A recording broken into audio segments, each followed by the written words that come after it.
आप सबका बहुत बहुत स्वागत है। आइए आज पढ़ते हैं कहानी नन्हा फनकार। ये कहानी कक्षा 5वीं की हिंदी की पुस्तक का लेसन नंबर 4 है। नन्हा फनकार। वह लड़का एक चौकोर लाल पत्थर के पास बैठ गया। उसने जल्दी जल्दी कोई प्रार्थना बुदबुदाई और छेनी हथौड़ा उठाकर अपने काम में जुट गया। कुछ दिन पहले ही उसने इस पत्थर पर घंटियों की कतारें और कड़ियां उकेरना शुरू किया था। लड़के ने एक अधबनी अधूरी घंटी पर छेनी की नोक टिकाई और सावधानी पूर्वक हथौड़े से घंटी पर नक्काशी करने में जुट गया। हथौड़े के बार से पत्थर पर जो कटाव उभरता उससे पत्थर की किरचें छितरा जाती थीं और वह आंखें सिकोड़ लेता। साथ साथ धीमी आवाज़ में वह कुछ गुनगुनाने भी लगता। उसके चारों ओर दूसरे संग तराश भी अपने अपने काम में डूबे हुए थे। संग तराश होता है जो पत्थर को तराशता है, संग का मतलब पत्थर होता है। केशव 10 साल का था और अभी अपना काम सीख ही रहा था। पिता के एक बार करके दिखा देने पर वह सीधी लकीरों वाले और घुमावदार डिज़ाइन उकेर सकता था। अब तक उसने नक्काशी का जो भी काम किया था उनमें से इन घंटियों को बनाना ही सबसे ज़्यादा मुश्किल था। केशव जानता था कि एक दिन तो ऐसा जरूर आएगा जब वह बहुत बारीक जालियां, महीन नफीस बेल बूटे, कमल के फूल, लहराते हुए सांप और इठलाकर चलते हुए घोड़े ये सब पत्थर पर उकेर पाएगा, ठीक उसी तरह जैसे उसके पिता बनाते हैं।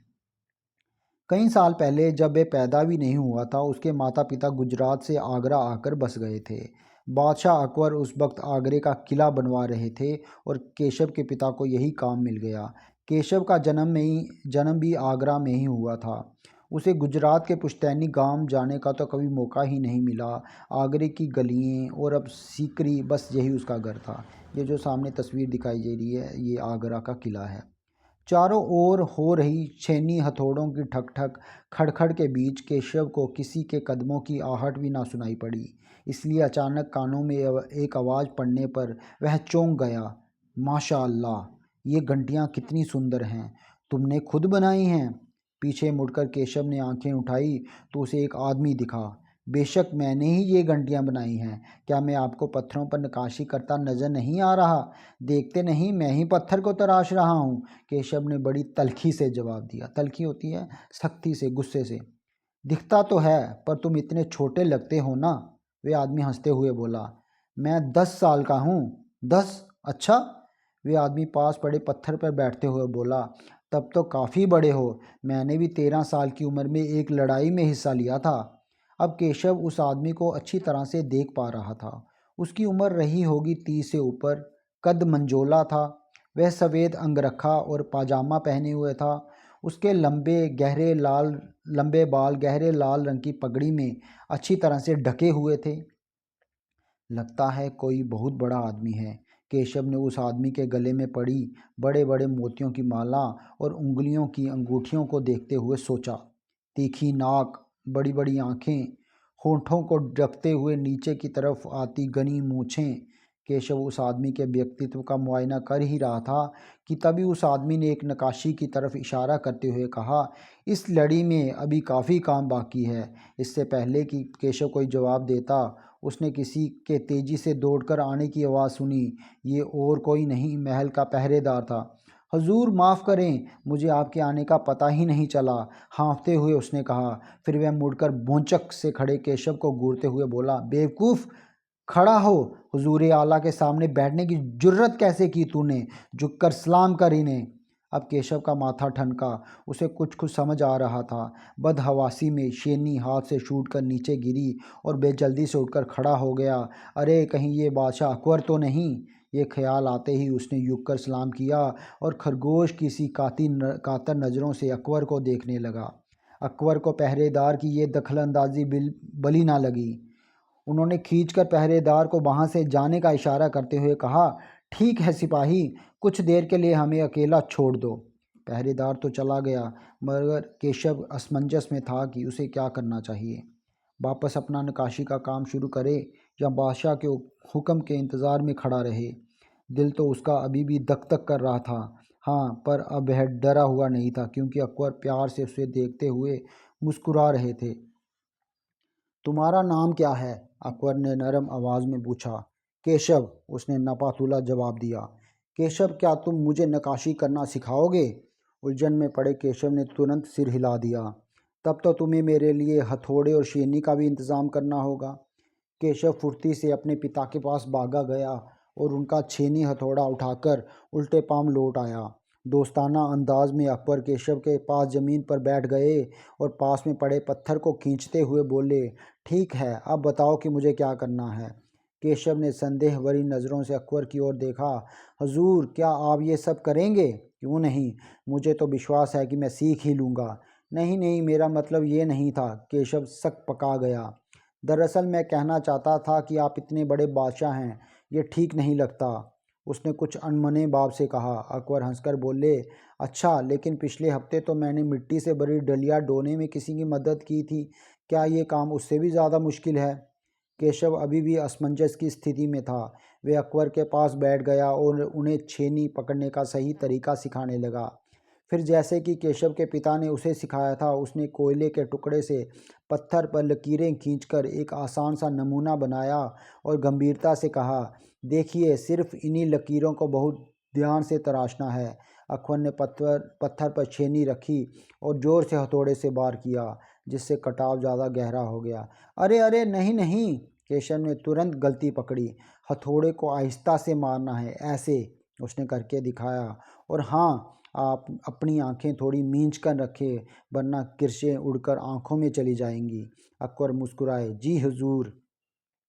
जवाब में केशव भी मुस्कुरा उठा। वे लगभग भूल ही गया था कि उसकी बगल में बैठा ये व्यक्ति हिंदुस्तान का बादशाह है। एक अनाड़ी से व्यस्क पर अपने काम की दाक जमाने में उसे मज़ा आ रहा था। वह बड़े ध्यान से देख रहा था कि अकबर किस तरह लकीरों को उकेर रहे हैं। बादशाह से जरा सी भी चूक हो जाने पर फौरन उसकी त्योरियां चढ़ जाती। काम करते करते अकबर पूछ बैठते, केशव, सही नहीं है क्या? और केशव सिर हिलाकर अपनी असहमति जता देता। अकबर इत्मीनान से बैठ गए और केशव को काम करते हुए देखने लगे। अपने काम में खोए हुए उन दोनों को इस बात का एहसास नहीं हुआ कि आसपास मौजूद दूसरे संगतराश उन्हें बड़े कौतूहल से देख रहे हैं। कौतूहल होता है क्यूरियोसिटी, जिज्ञासा से देखना। अकबर ने गौर किया कि केशव पत्थर पर बड़े बने नमूने को ही नहीं तराश रहा था, बल्कि अपनी तरफ से भी उनमें कुछ जोड़ रहा था, जिससे वे डिज़ाइन ज़्यादा खूबसूरत लग रहे थे। लड़के के काम करने के अंदाज को देखकर अकबर ने धीमे से कहा, केशव, देखना, एक दिन तुम बड़े फनकार बनोगे। हो सकता है एक दिन तुम मेरे कारखाने में काम करो। कारखाना? कैसा कारखाना? कारखाना होती है फैक्ट्री।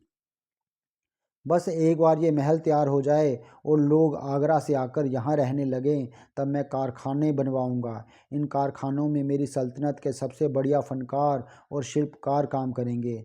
चित्र बनाने वाले कलाकार, गलीचों के बुनकर, संग तराश, पत्थर और लकड़ी पर नक्काशी करने वाले शिल्पकार, सभी वहाँ काम करेंगे। केशव का चेहरा चमक उठा।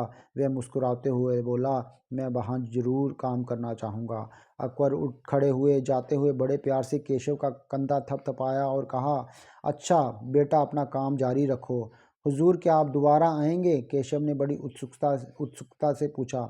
मैं जरूर आऊँगा केशव। फिर तो पूरे दिन संतराशों के बीच केशव की धूम मची रही। वह बार बार बादशाह से हुई अपनी मुलाकात सबको सुनाता रहा। रात हो चली थी। केशव बहुत थका हुआ था, पर आंखों में नींद कहाँ। वह धीरे से अपने पिता के बिस्तर में घुस गया। पिता ने मुस्कुराकर कहा, तुम तो अभी से इतने प्रसिद्ध हो गए हो। बादशाह सलामत ने कहा है कि एक दिन मैं बहुत बड़ा कलाकार बनूंगा।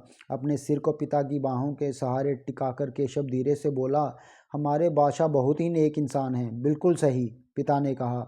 कुछ सोचकर केशव ने पूछा, बाबा, एक बात बताओ, बादशाह के पास आगरा में एक से बढ़कर एक खूबसूरत महल है, फिर वे सिकरी में ये शहर क्यों बनवा रहे हैं? पिता ने कुछ याद करते हुए बताना शुरू किया, हाँ बेटा, बादशाह का आगरा बहुत सुंदर शहर है, पर सिकरी में नया शहर बनवाने का भी एक ख़ास कारण है। मैंने सुना है कि जब बादशाह अकबर की कोई संतान नहीं थी, इस वजह से वे हर वक्त परेशान रहते थे। वे बहुत से साधु संतों और फ़कीरों के पास गए। भटकते भटकते बादशाह ख्वाजा सलीम चिश्ती के पास सिकरी आए। उन्होंने ही बादशाह को बताया कि उनके एक नहीं तीन तीन संतानें होंगी, शहजादा सलीम, मुराद और दनियाल। केशव ने चहकते हुए कहा, बिल्कुल सही। तब बादशाह ने ख्वाजा सलीम चिश्ती के सम्मान में सिकरी में नगर बसाने का फैसला किया था। केशव ने कहा, अच्छा अब समझा, इसलिए बादशाह अकबर ने अपने बेटे का नाम सलीम रखा है। हाँ, और इसी कारण हम यहाँ एक नए शहर के लिए पत्थरों को तराश रहे हैं। केशव उन्नीदी आवाज़ में बोला। पिताजी ने देखा कि उनका लाडला बेटा सो गया है। बड़ी ही अच्छी कहानी थी, जिसमें केशव और अकबर के बीच में जो संवाद हुए थे, जो बातचीत हुई थी, उसके बारे में बताया गया है। ये जो शहर जिसके लिए केशव नक्काशी कर रहा था, ये शहर फतेहपुर सिकरी आगरा से जयपुर के रास्ते में आता है। यहाँ सलीम चिश्ती की दरगाह है और एक बहुत ही बड़ा दरवाज़ा है जिसको बुलंद दरवाज़ा कहा जाता है। आशा करता हूँ कि आप सबको ये कहानी सुनकर मज़ा आया होगा। धन्यवाद।